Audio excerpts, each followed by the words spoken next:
Baik, Assalamualaikum warahmatullahi wabarakatuh. Selamat malam untuk Pak Robin.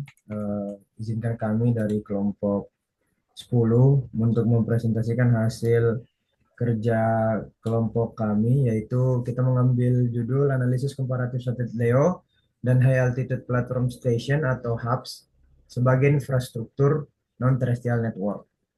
Yang berikut adalah tugas besar dari matkul KAW. Nah, berikut anggota kelompoknya Pak terdiri dari 4 orang. Ada Safna dari Manuel, ada saya sendiri Fauzan, dan terakhir Enrico. Nah, masuk ke bagian abstrak Pak. NTN atau Non-Terrestrial Network memanfaatkan satelit LEO dan HAPS untuk menyediakan layanan komunikasi di wilayah yang sulit dijangkau jaringan terestrial. Nah, penelitian itu membandingkan kedua teknologi yang ada sekarang yaitu Leo sama Hubs dibandingkan dari segi cakupan latensi dan biaya.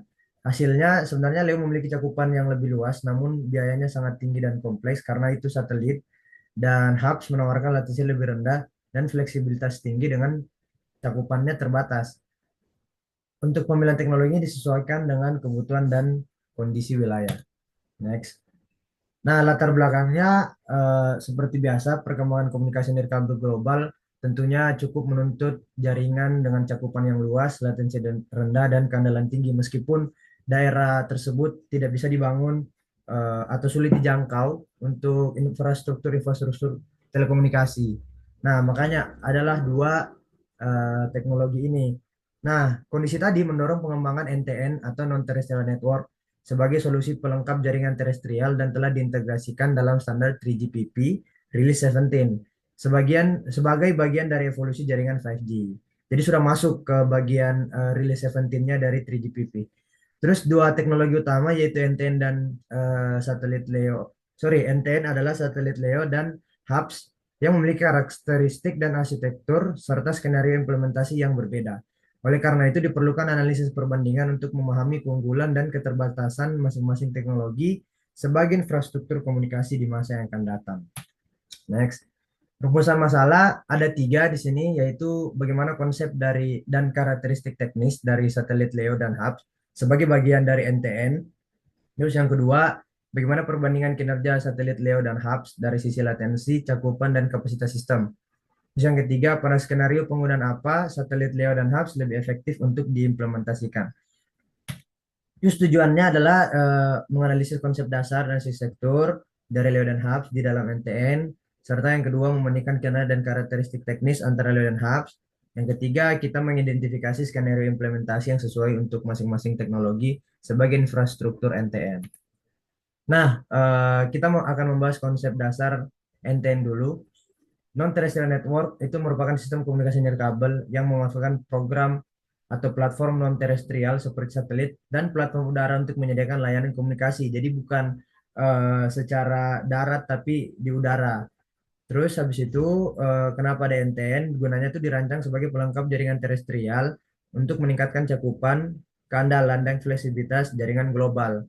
Yaitu tujuannya nanti sebenarnya untuk meliputi daerah-daerah yang terpencil yang belum dapat jaringan dan segala macam. Nah, lanjut klasifikasinya berdasarkan platform yang digunakan, NTN itu dapat diklasifikasikan menjadi 5. Yang pertama satelit base NTN, yang kedua LEO dengan ketinggian 500 sampai 2000 km, latensinya rendah, cakupan luas, terus ada MEO dan ketinggian 8000 sampai 20000 km, yang keempat ada GEO, ketinggian 3570 sekian, cakupannya sangat luas namun latensinya terlalu tinggi. Terus yang terakhir ada Airborne Base NTN alias HAPS yang akan beroperasi di atas sekitar 20 km. Nah, berikut adalah arsitektur umum dari sistem non-terrestrial network atau NTN. Itu dibagi dari 3 segmen utama. Yang pertama adalah air segment, yaitu satelit LEO atau platform hubs yang membawa payload komunikasi. Terus yang kedua, ground segment, gateway dan network control center yang menghubungkan NTN dengan core network. Terus yang ketiga ada user segment, yaitu perangkat pengguna yang terhubung langsung ke platform NTN. Nah, arsitektur ini memungkinkan NTN untuk terintegrasi dengan jaringan terrestrial 5G melalui core network yang sama, sehingga mendukung layanan end-to-end secara seamless. Nah, kalau karakteristik satelit Leo dan HAPS akan dilanjutkan oleh teman saya. Ya kan?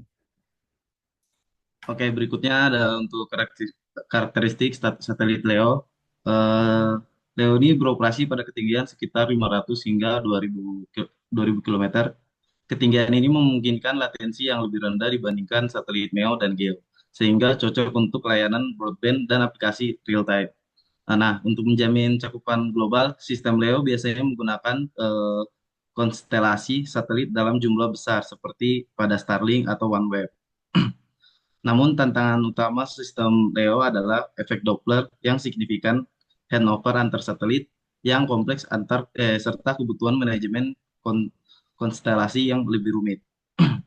Next, untuk karakteristik hubs-nya itu merupakan jadi hubs itu merupakan platform yang komunikasi udara yang beroperasi di stratosfer pada ketinggian sekitar 18 hingga 24 km. Hubs itu bersifat stationary sehingga mampu menyediakan cakupan layanan yang stabil pada area regional. Dalam ekosistem NTN, hubs dapat berfungsi sebagai base station udara atau relay dengan keunggulan latensi yang sangat rendah dan pet loss yang lebih kecil dibanding satelit. Namun, hubs juga menghadapi tantangan seperti keterbatasan energi, kestabilan posisi, serta durasi operasional, sehingga integrasinya dengan satelit LEO lebih baik diteliti. Next. Nah, untuk perbandingan umum Leo dan Hubs itu pada slide ini menunjukkan perbandingan umum antara satelit Leo dan Hubs dalam NTN. Satelit Leo lebih unggul dalam cakupan global dan fleksibilitas layanan lintas wilayah, tetapi memiliki latensi yang relatif lebih tinggi dan kompleksitas handover yang besar. Sebaliknya Hubs itu dia lebih cocok untuk cakupan regional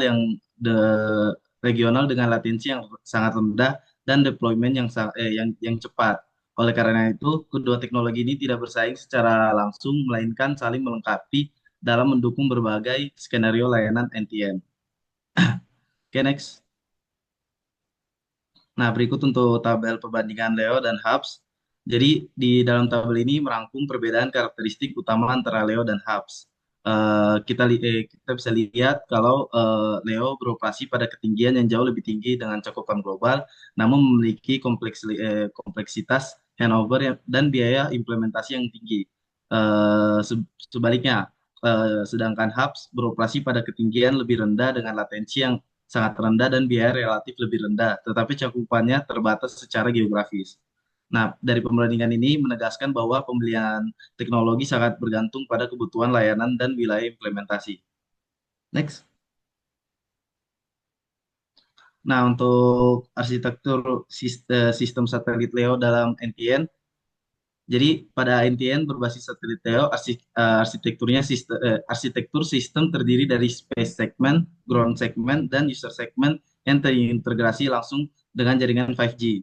Dalam standar 3GPP, dalam standar 3GPP Release 17, satelit LEO dapat berfungsi sebagai NR base station non-terrestrial atau sebagai relaynya. Nah, pendekatan ini memungkinkan konektivitas end-to-end tanpa perubahan signifikan pada perangkat pengguna.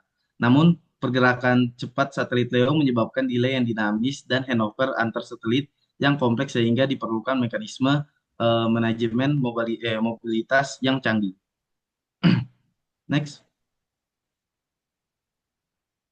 Untuk arsitektur sistem hubs dalam NTN, jadi arsitektur sistem hubs dalam NTN menyerupai jaringan seluler terestrial di mana hubs berperan sebagai base station udara atau aerial GNB.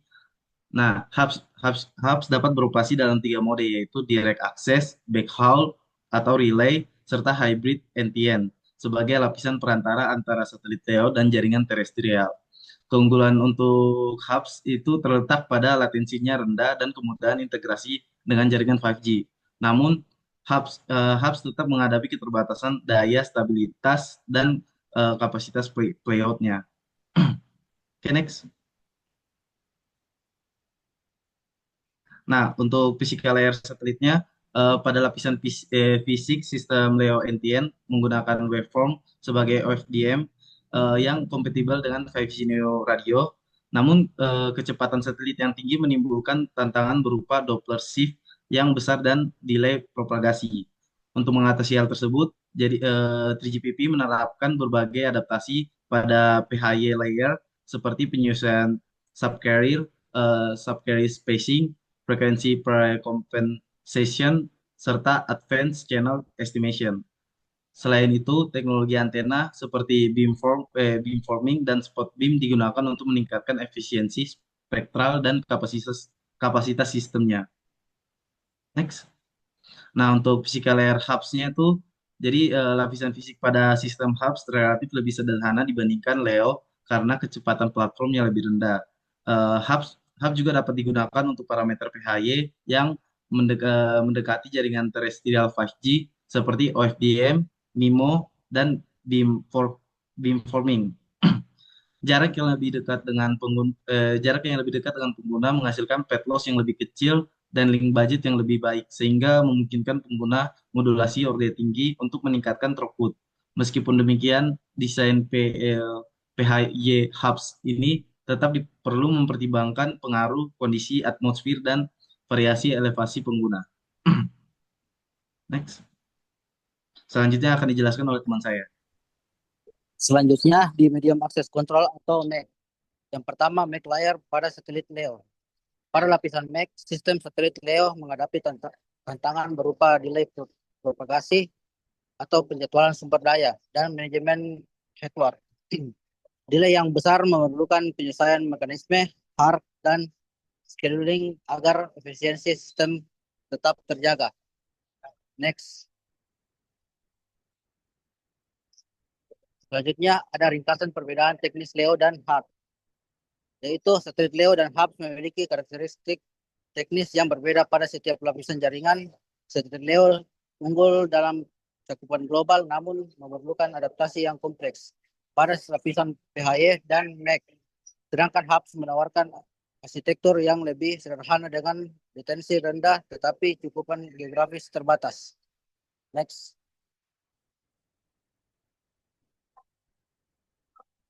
Selanjutnya analisis kinerja satelit LEO dan HARC. Yang pertama itu parameter kinerja yang dianalisis. Analisis kinerja difokuskan pada parameter utama evaluasi non-terrestrial network atau NTN, yaitu latensi, throughput, efisiensi spektral, mobilitas, dan manajemen hardware, serta cakupan layanan. Yang kedua, analisis latensi.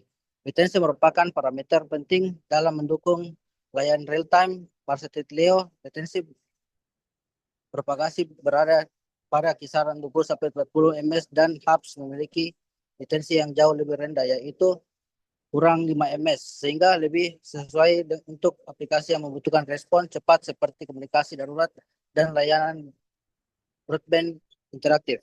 Next. Selanjutnya mobilitas dan manajemen handover.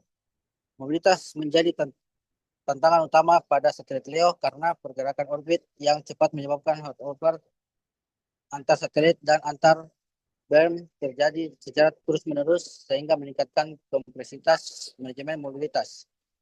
Selanjutnya, cakupan layanan. Cakupan layanan satelit LEO bersifat global, mencakup wilayah terpencil, lautan, dan lintas negara melalui fasilitas satelit yang besar. Sebaiknya HARC memiliki cakupan regional dan radius ratusan kilometer, namun efisien untuk layanan lokal yang membutuhkan kapasitas tinggi. Next. Nah, perbandingan kinerja satelit LEO dan HARC. Jadi ini perbandingan tabel kinerja satelit LEO dan HARC. Yang pertama itu latensi satu arah. Jaraknya itu 20 sampai 50 ms. HARC itu 5 ms. Latensi end to end 40 ms. HARC-nya 10 ms.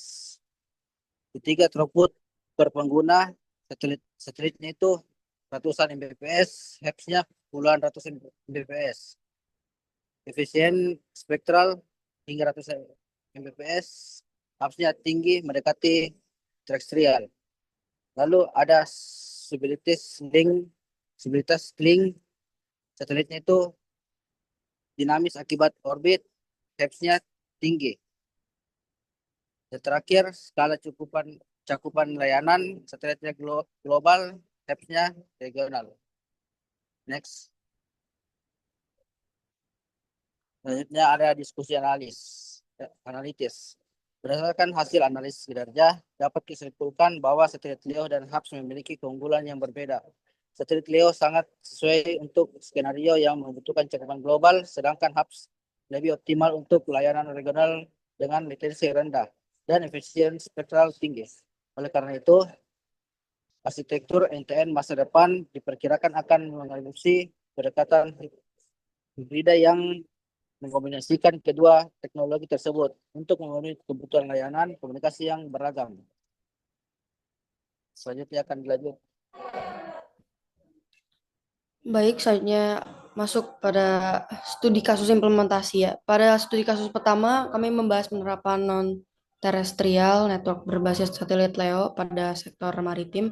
Seperti yang kita ketahui, wilayah laut lepas memiliki keterbatasan infrastruktur jaringan terestrial, sehingga sulit dijangkau oleh BTS atau serat optik. Nah, dalam kondisi ini, satelit LEO menjadi solusi yang sangat relevan karena mampu menyediakan cakupan global, ketersediaan layanan yang tinggi, serta latensi yang lebih rendah dibandingkan satelit geostasioner. Dengan konstelasi satelit yang besar, sistem LEO dapat mendukung layanan seperti broadband internet, lalu komunikasi darurat, dan monitoring kapal secara real time. Meskipun tetap memiliki tantangan berupa handover antar satelit dan kebutuhan perangkat tracking. Next. Selanjutnya, pada studi kasus kedua, yaitu implementasi HAPS pada skenario disaster recovery. Pada kondisi pasca bencana seperti gempa, banjir, atau tsunami, infrastruktur jaringan terestrial sering kali mengalami kerusakan. Nah, HAPS sangat potensial karena dapat dikerahkan dengan cepat dan beroperasi seperti sebagai base station udara yang bersifat quasi stationary. Dengan cakupan regional yang lebih luas dan latensi sangat rendah, HAPS mampu mendukung komunikasi darurat, koordinasi tim penyelamat, serta akses informasi bagi masyarakat terdampak. Bahkan dengan menggunakan perangkat 5G standar pun. Namun, karena keterbatasan durasi operasional dan kapasitas payload, HAPS lebih cocok digunakan sebagai solusi jangka pendek hingga menengah. Next. Nah, berdasarkan dua studi kasus tersebut, dapat disimpulkan bahwa satelit LEO dan HAPS memiliki keunggulan pada skenario yang berbeda. Satelit LEO lebih unggul untuk kebutuhan cakupan global dan layanan berkesinambungan, seperti pada sektor maritim dan aeronautika. Nah, pada sementara itu, HAPS lebih optimal untuk cakupan regional dan temporer yang membutuhkan latensi sangat rendah dan deployment cepat seperti disaster recovery. Oleh karena itu, banyak penelitian mengusulkan penggunaan arsitektur NTN hibrida yang mengintegrasikan LEO, HAPS, dan jaringan terestrial untuk meningkatkan kinerja sistem secara keseluruhan. Next. Di sini ada rekomendasi implementasi NTN. Berdasarkan hasil analisis, kami merumuskan beberapa rekomendasi implementasi NTN. Pertama, satelit LEO direkomendasikan untuk layanan dengan cakupan global dan ketersediaan tinggi seperti maritim, aeronautika, dan wilayah terpencil. Nah, yang kedua, HAPS ini lebih sesuai untuk layanan regional dengan latensi rendah dan deployment yang cepat, khususnya pada skenario disaster recovery. Lalu ketiga, pendekatan arsitektur hibrida LEO HAPS terestrial menjadi solusi paling menjanjikan karena mampu mengombinasikan keunggulan masing-masing teknologi. Dan terakhir, integrasi NTN dalam ekosistem 5G dan seterusnya perlu terus dikembangkan melalui standarisasi lanjutan. Baik, selanjutnya, next, ada ringkasan bab studi kasus. Sebagai ringkasannya, pada bab ini telah dibahas implementasi satelit LEO dan HAPS pada dua skenario utama, yaitu sektor maritim dan disaster recovery. Hasil analisis menunjukkan bahwa tidak ada satu teknologi yang unggul secara absolut, melainkan LEO dan HAPS memiliki peran yang saling melengkapi dalam pengembangan non-terrestrial network sebagai infrastruktur komunikasi masa depan. Dan yang selanjutnya ada kesimpulan. Sebagai kesimpulan, NTN atau non-terrestrial network merupakan solusi strategis untuk melengkapi keterbatasan jaringan terestrial dalam menyediakan konektivitas di wilayah terpencil, maritim, dan area bencana, serta telah terintegrasi dalam ekosistem 5G sesuai standar 3GPP Release 17. Satelit LEO unggul dalam cakupan global namun memiliki kompleksitas mobilitas tinggi. Nah, sedangkan HAPS menawarkan latensi sangat rendah dan development cepat dengan cakupan regional terbatas. Oleh karena itu, arsitektur hibrida LEO HAPS terrestrial menjadi pendekatan paling menjanjikan untuk pengembangan NTN di masa depan. Baik, sekian pemaparan presentasi mengenai analisis komparatif satelit LEO dan HAPS sebagai infrastruktur non-terrestrial network. Terima kasih atas perhatiannya. Mohon maaf bila ada salah kata. Wassalamualaikum warahmatullahi wabarakatuh.